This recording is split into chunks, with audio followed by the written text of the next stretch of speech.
네, 안녕하세요. 토트쌤입니다. 오늘은 제가 오랜만에 통계 물리학 강의로 여러분들을 뵙도록 하겠습니다. 지난 시간에 제가 열 물리, 그래서 이제 엔트로피가 무엇인지, 그다음에 연력학 1, 2 법칙에 대해서 말씀을 드렸고요. 이번 시간에는 이제 본격적으로 그 통계 물리학에 한 걸음 더 들어가는 분배 함수가 뭐고, 이 분배 함수로부터 우리가 어떤 걸 쉽게 이제 계산할 수 있는지, 그리고 그 의미가 무엇인지에 대해서 말씀을 드리도록 하겠습니다.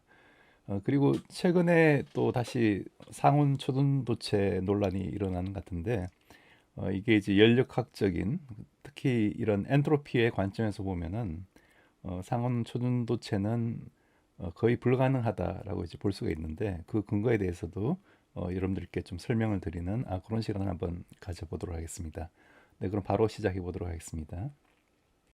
네, 우리가 그 열이 높은 데서 낮은 데로, 온도가 낮은 데로 흐른다라고 얘기를 할 때, 혹은 그 물체가, 에너지가 높은 상태에 있다가 이제 낮은 상태로 가는 게, 즉 돌이 그 높은 데 있다가 이렇게 낮은 쪽으로 이제 굴러 내려오는 게 우리가 일상적으로 그 경험하는 그런 세상이죠.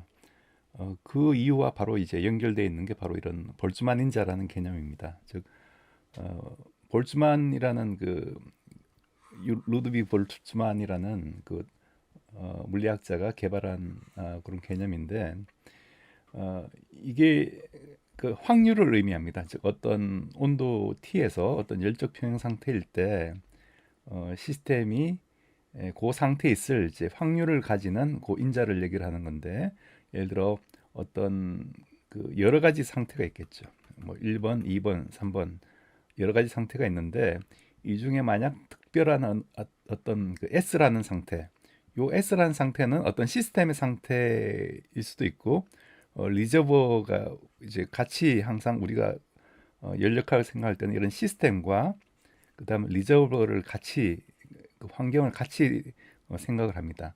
그럼 이 ES라는 상태가 바로 요때 요 에너지를 S라는 상태 에너지를 가질 상태인데, 그러면 그때 리저버의 상태도 정해지는 거죠. 그래서 이 전체를 하나의 그 시스템으로 보고 어, 하는 그런 상태가 됩니다. 그래서 하나의 다층계에서 보는 그런 각각의 어떤 상태라고 보시면 되겠습니다.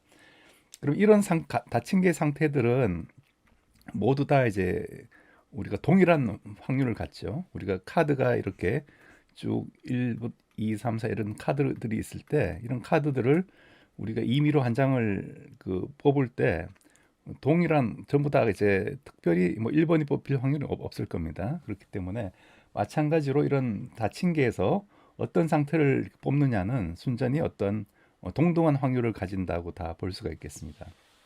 그래서 그런 일종의 그 동등성의 개념이 들어가는 거고요. 그다음에 그럴 때 이 그 ES라는 그 에너지를 가질 확률이 이런 벡터, 즉 익스포넨셜의 마이너스 어, ES 나누기 KT, 즉 KT분의 ES 이런 형태로 에너지를 요 온도로 나눠준 요 비율만큼 익스포넨셜의 마이너스가 되는 요 비율만큼 이렇게 바뀌는 확률이 주어진다는 게 바로 이 볼츠만 통계라고 얘기를 하고요. 그래서 여기 K는 이제 볼츠만 상수가 되고, S는 S 번째 상태의 에너지가 됩니다. 왜 이렇게 되느냐? 어, 이제 요걸 이제 지금부터 좀 설명을 드리려고 합니다. 이게 굉장히 중요한 개념이고요. 여기서 이제 사실 그 엔트로피라는 개념이 들어가게 됩니다. 엔트로피라는 개념이 이제 들어가게 되는데, 우리가 즉 세상에는 단 두 가지 법칙이 있는 거죠. 에너지 보존. 에너지 보존은 여러분들이 친숙하게 우리가 일상적으로 알고 있는 보존인데, 이 엔트로피는 보존되는 게 아니라 이제 항상 증가하기 마련입니다. 특히 이런 다층계에서는 항상 엔트로피가 증가할 수밖에 없다는 게 이제 연력학 이법칙이죠. 그럼 이 엔트로피가 증가하는 사실 때문에 사실 에너지는 높은 것보다는 낮은 게 선호된다는 게 바로 어, 이 엔트로피 증가의 법칙과 연관되는 거고요. 그 그걸 우리가 이제 이 볼츠만 인자로 해석을 할 수가 있습니다. 여기서부터 이 통계 역학이 시작되는 거죠. 그렇게 여러분들이 맥락을 이해하시면 되겠습니다. 그럼 구체적으로 이 볼츠만 인자가 어떻게 나오는지 한번 유도를 해보도록 하겠습니다. 이 유도하는 방법은 간단한데요. 보시면은 어떤 시스템이 이런 그 뭐 원자라고 생각해도 되고요. 이 원자가 ES라는 에너지 상태, 예를 들어 뭐 원자가 그 뭐 그라운드 상태, 즉 E1, 뭐 E2 이런 상태가 있겠죠. 그럴 때 이제 그라운드 상태를 만약 E1이라고 했을 때, 그 상태에 있을 경우의 수는 이거는 이제 그 원자 입장에서 보면은 그 경우의 상태가 하나밖에 없지만 이 그 여론과 우리가 같이 생각하면은 그 상태가 이제 이 저장고의 그 겹침수, 즉 이때 원자가 이원인 상태를 가질 때 요 여론이 어떤 에너지를 가지겠죠. 그 에너지가 여러 가지 겹쳐 있다는 겁니다. 가능한 상태, 그 에너지를 가진 상태가 굉장히 많을 수 있겠죠. 그럼 그 에너지를 상승 가진 수를 우리가 겹침수라고 하는데, 즉 디제너러시, 이 겹침수가 오메가 R S라고 이렇게 썼습니다. 그럼 실제로 우리가 예를 들어 S1이라는 에너지 상태가 가질 확률, 또 S2라는 에너지를 가질 확률을 비교할 때 이 각각의 어떤 그 시스템의 그 상태 개수를 가지고 비교를 하는 게 아니라, 우리가 하려는 건 이 전체 시스템의 경우의 수를 따져야 되기 때문에 얘는 놔두고 얘는 그냥 하나로 보고 얘의 개수로 우리가 따지면 되겠죠. 그렇기 때문에 이건 오메가 R S1이 되고 오메가 R S2가 됩니다. 자, 이해가 되시죠? 즉 그라운드 상태 가질 그 상태의 개수는 하나일 때, 만약 그 오메가 R의 상태가 뭐 세 개가 있고 E2가 가질 상태가 하나 있을 때, 요게 해당하는 경우의 수는, 지금 에너지가 더 증가했죠. 에너지가 더 증가하면은 요 에너지는, 여론의 에너지는 더 감소해야겠죠. 왜냐면 전체 시스템의 에너지가 보존되니까. 그러면 이 경우의 수가 더 줄어들 겁니다. 그죠? 예를 들어 막 2라고 하면 이런 식으로 이 경우의 수가 달라진다는 거죠. 그래서 그걸 이렇게 이제 표현을 했습니다.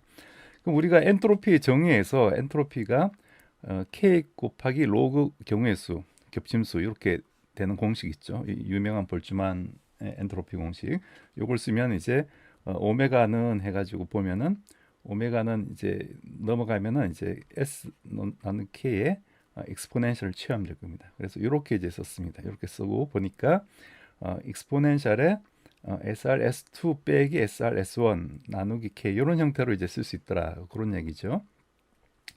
그래서 요식을 가지고 이제 우리가 조금 손을 볼 건데, 우리가 이 연력학 1법칙을 쓰면은, 즉 내부 에너지 변화가 TDS 빼기 PDV 플러스 뮤 DN, 요 뮤는 이제 화학 포텐셜이라는 거고요. 요 DN은 요 어떤 요 시스템의 개수가 왔다 갔다 할 때 그 개수의 변화를 얘기를 합니다. 근데 우리는 이런 어떤 차단된 시스템을 생각하기 때문에 이런 걸 생각할 필요가 없고, 또 PDV도 값이 사실 비교해 보면 크지 않기 때문에 즉 엔트로피 TDS에 비해서 이건 큰 값이 아니기 때문에 무시하고 보면은, 즉 DU가 TDS라는 얘기죠. 그죠? 그래서 요 S를 뭘로 바꾸냐면, S를 다시 T분의 U로 이렇게 바꿉니다. 바꿔서 이렇게 써줄 수가 있죠. T분의 U, SR 대신 UR을 쓰고 그 다음에 이렇게 쓸 수가 있습니다. 그런데 요 환경 리저버, R이라는 요 리저버 환경의 어떤 에너지인데, 내부 에너지인데, 환경의 내부 에너지라는 건 요 시스템의 내부 에너지와는 서로 이제 부호가 반대가 됩니다. 즉 시스템의 내부 에너지가 증가하면 환경은 감소하고, 그 다음에 얘가 감소하면 얘는 증가하겠죠. 왜냐하면 서로 붙어 있으니까. 열은 얘네들은 서로 열의 형태로 에너지를 주고받는데, 열이 이쪽으로 가면 이쪽은 에너지를 잃고 이쪽은 에너지를 얻게 되니까 그 부호가 반대가 되죠. 그래서 부호를 반대로 해서 에너지로, 시스템의 에너지로 이렇게 쓸 수가 있습니다. 그럼 다 있으면 이제 이 확률의 B가 익스포넨셜 이런 형태로 쓸 수가 있고, 다 있으면은 이렇게 쓸 수가 있죠. 그래서 즉 뭐냐 하면은 S1이 가질 확률이 2의 마이너스 KT분의 2S1 이런 형태의 어떤 벡터에 비례한다는 걸 우리가 요 식에서 알 수가 있습니다. 그래서 이 벡터를 우리가 볼주만 인자라고 얘기를 하고요. 일종의 그 확률의 개념이다. 엄밀히 말하는 이제 노멀라이즈가 된 확률은 아니지만 이제 이걸 노멀라이즈 시키는 게 바로 이제 다음 장에서 나올 분배 함수라는 개념이 등장합니다. 그래서 그런 확률의 개념이 들어가 있다. 그렇게 여러분들이 일단 이해를 하시면 되겠습니다. 네, 그래서 이 분배 함수에 대해 조금 알아보면은 우리가 G라고 표현을 하고요. 그래서 어떤 역학적 평형이 있는 개의 통계적 성질을 이제 계산하는데 필요한 그런 개념이다라고 되겠습니다. 그래서 이 분배 함수만 알면은 사실 우리가 뭐 프리 에너지, 뭐 깁스 프리 에너지, 헬로몰츠 프리 에너지 이런 것도 다 여기서부터 유도할 수 있고 엔트로피, 압력 이런 것들을 전부 다 이제 이 분배 함수로부터 유도를 할 수가 있습니다. 그래서 분배 함수를 구하는 게 가장 이제 통계역학의 가장 핵심적인 개념이다. 그래서 뒤에 가면 나오겠지만 분배 함수가 뭘로 이루어졌냐 하면은 이게 이제 온도와 그 다음에 어떤 그 에너지로 이제 구성이 되어 있습니다. 그래서 우리가 시스템의 온도와 각각의 어떤 에너지 레벨을 알고 있으면은 알 수 있으면 이 분배 함수를 구할 수가 있고 그걸로부터 모든 이런 연력학적 이런 그 거시적 통계 파라메타를 우리가 구할 수가 있다. 그렇게 일단은 보시면 되고 그리고 이 분배 함수도 크게 두 종류가 있는데 바른틀 분배 함수라는 게 있고 바른틀 앙상블이라고 해서 우리가 옛날에는 캐노니컬 앙상블로 불렸는데요. 그래서 어떤 쉽게 말해서 그냥 그 이런 기체 분자들이 이렇게 있을 때 일정한 온도, 부피, 입자의 개수를 유지하죠. 그래서 얘네들이 서로 막 안에서 어떤 지지고 볶고 움직이다가 그런 것들이 하나의 전부 다 이런 앙상블의 형태를 조화를 이룬다. 그래서 그걸 우리가 그 바른틀 앙상블, 캐노니컬 앙상블이라고 얘기를 합니다. 그래서 만약 이런 앙상블에서 우리가 뭐 압력, 온도, 부피 이런 것들이 전부 다 정해지죠. 그래서 우리가 뭐 이상기체 상태 방정식 같은 것도 만족하는 걸 알 수가 있습니다. 그런데 이제 큰 바른틀 앙상블, 그랜드 캐노니컬 앙상블은 뭐냐면은 어떤 온도, 부피 이런 것들은 그 유지되는데 이런 주변 환경과 입자를 교환할 수 있다. 즉 입자가 이렇게 왔다 갔다 할 수 있는 거죠. 주변 환경이랑 빠져나갈 수도 있고 들어올 수도 있고 이런 상태에서는 이 그랜드 캐노니컬 앙상블로 계산을 해야 된다. 이제 그런 뭐 차이가 있습니다. 그래서 이 아까 이 바닥 상태 즉 그 확률이 S라는 에너지를 가질 확률이 익스포넨셜의 마이너스 ES 나누기 KT 이렇게 주어졌죠. 그래서 이걸 그려보면은 즉 에너지에 따라서 어떤 에너지에 따라서 이 P를 구해보면은 에너지가 이제 0일 때가 P가 1이 되고 에너지가 무한대가 되면 0이 되죠. 그래서 이렇게 쭉 감소하는 이런 형태의 그래프가 됩니다.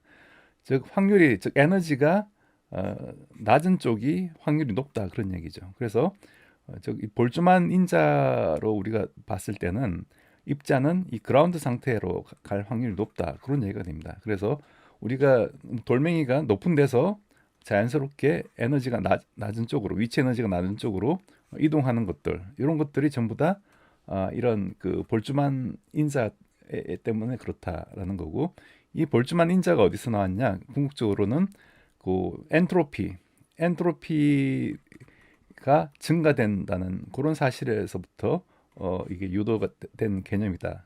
그렇게 볼 수가 있다고 말씀을 드렸죠. 그래서 결과적으로 바닥 상태일 때 그 어떤 확률이 가장 큰데 바닥 상태 즉 에너지가 0일 상태가 가장 큰데 그때 우리가 이걸 노멀라이즈를 해야겠죠. 요 확률로 만들어주기 위해서 이 노멀라이즈를 해야 되는데 그게 Z분의 1로 이렇게 노멀라이즈가 됩니다. 그래서 이 Z가 그 우리가 분배함수라고 얘기하는 그 분배함수가 된다. 그런 얘기죠. 그럼 이 분배함수 구체적으로 어떻게 구하는지 바로 살펴보도록 하겠습니다.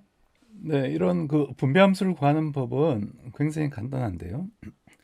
우선 우리가 이 확률을 알고 있죠. 그래서 이 확률을 전부 다 더하면 이제 1이 된다는 그 사실을 알고 있습니다. 그래서 아까 이 확률을 Z분의 1에 exponential 마이너스 2 오버 KT 이런 형태로 쓴다고 했는데 이것들을 전부 다 더하면은 이게 이제 1이 된다니까 Z는 요 그 서메이션 밖으로 나가고 상수니까 그럼 결과적으로 요게 요 곱하기 요게 1이 돼야 된다는 거니까 요게 이제 z가 돼야 된다는 거죠. 그래서 즉 분비함수는 즉 가능한 어떤 이런 볼주만 인자들의 총합이다. 그렇게 우리가 이해를 할 수가 있습니다.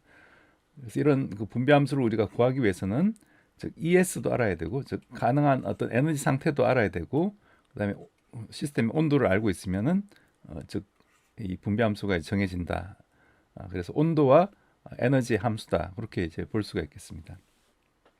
그래서 만약 어떤 ES를 가지는 그 상태가 시스템의 상태가 만약 개수가 두 개다. 그러면은 분배함수를 구할 때 여기 이제 2를 곱해서 이제 더해야 되는 거죠. 그래서 그 앞에 디제너러시가 있을 때는 그 겹침수를 곱해서 이제 더해야 된다. 이제 그런 개념이 들어가는 거고요. 네, 그러면 이때 이런 분배함수를 가지고 우리가 뭘 할 수 있냐면은 이 분배함수만 구하면은 뭐 시스템의 내부 에너지든 엔트로피든 뭐 엔탈피든 뭐 헬레몰트 프리 에너지든 모두 깁스 프리 에너지든 모두 다 이제 이런 연력학적인 포텐셜뿐만 아니라 뭐 변수들을 전부 다 쉽게 구할 수 있다, 그런 얘기가 됩니다. 그래서 우선 여기서 베타라는 거는 우리 분배함수 다 있으면 시그마 이렇게 겹침수 곱하기 2에 마이너스 베타 ES 이렇게 쓸 수도 있고, 이 베타는 KT분의 1을 이제 의미합니다. 보통 우리가 상대론에서 베타는 뭐 C분의 V를 의미하지만 이 통계 역학에서 베타는 KT분의 1이다, 이렇게 이해를 하시면 되고요. 그래서 이때 어떤 측정된 물리량의 평균값을 구할 때 우리가 확률을 알고 있으면은 그 확률 곱하기 어떤 물리량 한 걸 쭉 더한 게 바로 이제 평균값이죠. 그러면은 요 정의에서 이걸 z분의 1에 이렇게 쓸 수가 있고, 이걸 다 있으면 z분의 시그마 s에 대해서 쭉 더하는데 xs와 2의 마이너스 베타 es 요거의 합이 바로 요 x라는 물리량의 평균값을 의미한다, 그렇게 볼 수가 있겠습니다. 그럼 이걸 조금 에너지에 대해서 우리가 정의를 하면은 에너지 평균값은 어떻게 주어지냐면은 즉 입자 하나가 가지고 있는 에너지의 어떤 평균 에너지 값이 얼마냐, 그걸 구할 때 요 이 분배함수를 이용해서 하면은 ES, PS 이렇게 곱해서 더하는 건데, 이걸 다 있으면 Z분의 1에 ES가 PS가 요 베타 ES 이렇게 되죠. 요 Z분의 1이 나오고, 그러면 이걸 다 있으면은 요게 이제 이걸 잘 들여다보면 요게 라운드 베타분의 라운드 시그마 2의 마이너스 베타 2를 한 거라는 걸 우리 여러분들이 알 수가 있을 겁니다. 즉 베타에 대해서 미분하면은 요 2가 튀어나오죠. 그래서 2가 이렇게 튀어나오기 때문에 이렇게 쓸 수가 있고, 부를 마이너스를 붙여야 되고, 그럼 요게 뭐냐면 라운드 요게 바로 Z죠. 그래서 이렇게 쓸 수가 있습니다. 근데 이걸 다 있으면은 라운드 베타분의 라운드 로그 z를 베타에 대해서 미분하면은 요거는 이제 로그 미분의 성질에 의해서 로그 미분하면 z분의 1이 되고, 그 다음에 라운드 베타분의 라운드 z 이런 형태로 그 미분의 곱의 형태로 주어지죠. 그래서 이렇게 되기 때문에 이걸 이런 식으로도 바꿀 수가 있는 거죠. 그래서 결과적으로 그 에너지가 라운드 베타분의 라운드 로그 g라는 요 유명 공식이 나옵니다. 그래서 우리가 분배함수만 구하면은 에너지는 이제 쉽게 구할 수 있다.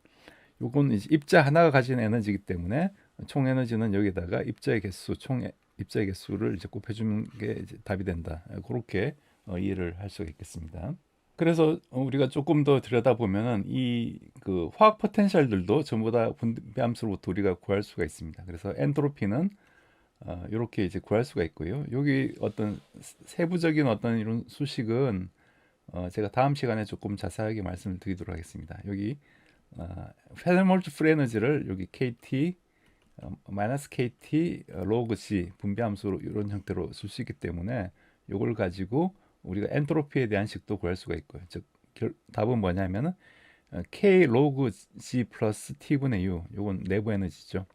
우리 아까 내부 에너지가 마이너스 라운드 베타분의 라운드 로그 G니까 여기서부터 이렇게 구할 수가 있는 거죠.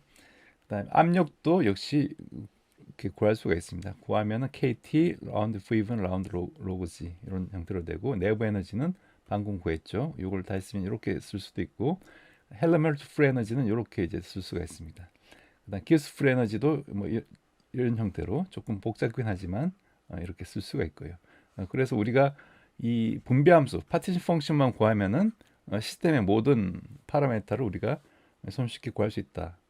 그러니까 이 분배함수를 어떻게 구하느냐가 이 통계학의 이제 핵심적인 사항이 되겠죠. 나머지는 그냥 기계적으로 미분만 하면 되기 때문에 그래서 그런 입장에서 이 분배함수가 굉장히 강력한 툴이다 이렇게 볼 수가 있겠습니다. 그러면은 우리가 이런 그 상온 초전도체가 그 어떤 엔트로피적인 관점에서 보면 왜 일어나기 힘든지, 왜 거의 불가능한 현상인지 말씀을 드리도록 하겠습니다. 우리가 이런 어떤 그 초전도체가 있고 그 다음에 그 주위를 둘러싸고 있는 이제 환경이 있다고 했죠. 그래서 이걸 환경을 리저버라고 하고 이 초전도체를 시스템이라고 봤습니다. 그러면은 얘들이 서로 이제 붙어 있고 서로 간에 어떤 뭐 열 출입도 가능하고 그런 상황이겠죠. 그럼 이때 이 초전도체의 어떤 슈퍼컨덕팅 상태가 있을 거고 온도를 이렇게 쭉 내렸을 때 여기 이제 포프로브로 저항을 측정해 보면은 전류를 흘려서 이렇게 저항을 측정해 보면은 그 전압을 측정해 보면 전압이 쭉 떨어지죠. 그래서 온도에 따라서 전압 실제로는 이제 이걸 다시 전류로 나눠주면 이게 바로 저항이 될 테니까 이 저항 곡선이 이렇게 온도를 내리면은 쭉 떨어집니다. TC 이하에서는 그래서 거의 0에 가깝게 실제로 0이죠. 노이즈만 있는 상태가 되고 이걸 우리가 그 TC 크리티컬 템퍼러처를 합니다. 그러면은 요 상태에서는 이게 슈퍼 컨덕팅이 되고 이쪽은 이제 노멀 상태가 되는 거죠. 그래서 노멀 상태를 요걸 S2라고 하고 슈퍼 컨덕팅 상태를 S1이라고 하겠습니다. 그러면은 요쪽 S1의 에너지가 좀 더 작죠. 그다음 S2가 뭐 에너지 상태가 이렇게 된다면은 요 사이에 어떤 요 TC 부근에서 노멀 상태가 슈퍼컨덕팅 상태에 비해서 에너지가 높아야 됩니다. 높아야지만 이게 슈퍼컨덕터가 되기 때문에 그래서 요 슈퍼컨덕팅 상태를 이렇게 표현을 하겠습니다. 요 차이가 이제 에너지 갭에 해당하는 거죠. Eg라고 이렇게 썼고요. 그러면은 이때 우리가 엔트로피 관점에서 보면은 이 노멀 상태는 굉장히 이제 엔트로피가 높은 상태입니다. 그런데 이제 슈퍼 컨덕팅 상태에서는 우리가 하나의 어떤 그 오더 파라메터 파동 함수에 해당하는 건데 우리는 여기서 양자역학 초전도에서 이제 오더 파라메터라고 하는데 여기는 이제 단 하나의 어떤 그 파동 함수로 이걸 전부 다 기술할 수 있기 때문에 이거는 이제 하나의 상태밖에 없다는 거죠. 그래서 즉 엔트로피가 이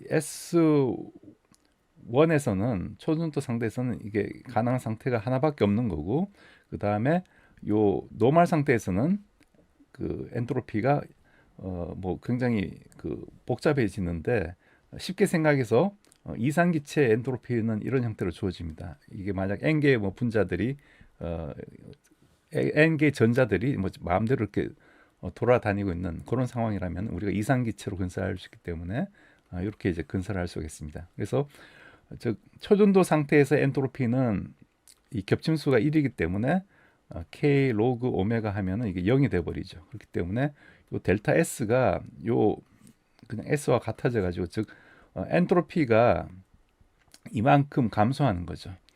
요 시스템의 입장에서는 엔트로피가 노멀 상태에서 초전도 상태로 가면서 델타 S가 S만큼 요 이상기체 엔트로피만큼 감소하게 됩니다.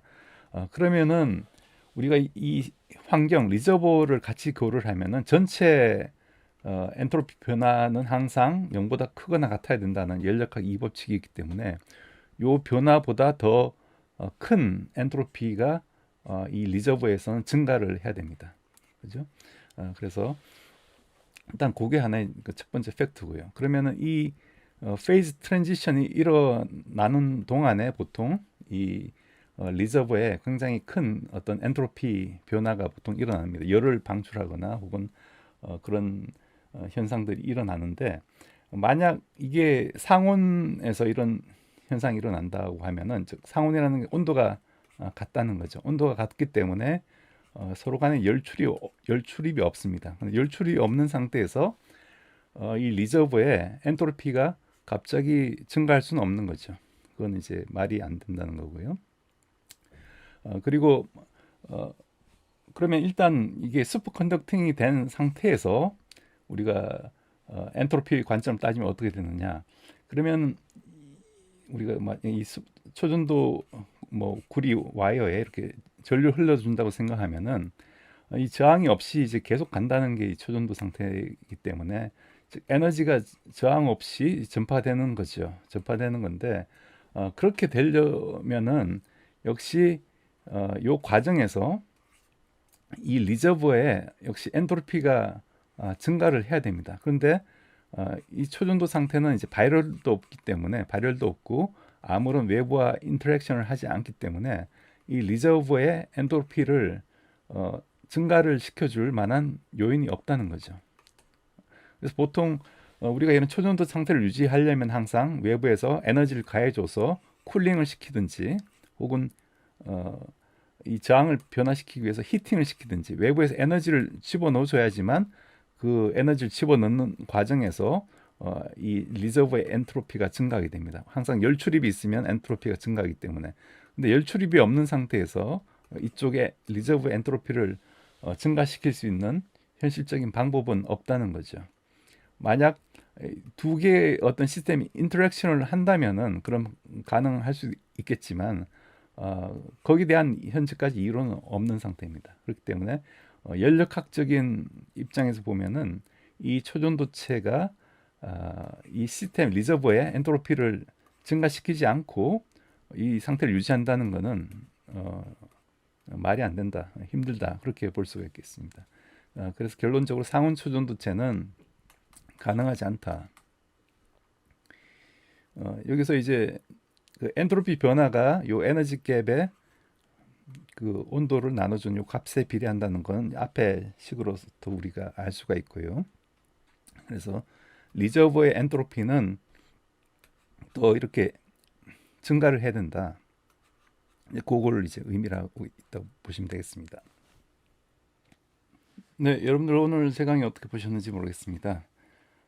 제가 뭐 최근에는 주로 이런 그 나레이션 하는 그런 영상들을 주로 만들다가 또 오랜만에 이제 강의로 하고 하니까 훨씬 더 좋은 것 같은데요. 이 강의가 또 좀 그 듣기가 좀 뭐 수준이 좀 안 맞다라는 분들은 사실 이걸 좀 스킵을 하셔도 되고요. 제가 항상 좀 최근에 이제 투 트랙 전략으로 이런 강의도 하면서 그런 그 정보 전달 영상도 이렇게 좀 만들고 해서 좀 그 여러분들 그 제 영상을 시청하시는 분들 시청자 풀을 좀 더 이제 좀 확대를 하려고 하고 있습니다. 그렇기 때문에 좀 주위에도 많이 또 추천을 해주시고 하면 감사하겠습니다. 그리고 제가 초전도체, 상온 초전도체에서 대해서 이렇게 뭐 내가 지금 하는 일도 아닌데 말씀을 드린 것은 물론 제가 이 초전도체를 뭐 좀 전공을 한 측면도 있지만 이걸 가지고 너무 또 그 전략적으로 뭐 주가 부양이나 이런 데 이용하려는 그런 세력들이 분명히 있기 때문에 그런 데 대해서 뭐 또 뭐 개미가 몰라서 그랬다, 몰라서 밥이 됐다 그런 소리를 안 듣도록 좀 정보를 드리는 거니까 여러분들도 잘 현명하게 그렇게 판단을 하시면 되겠습니다. 네, 그럼 오늘도 시청해 주셔서 감사드리고 좀 더 나은 영상으로 뵙도록 하겠습니다. 네, 감사합니다.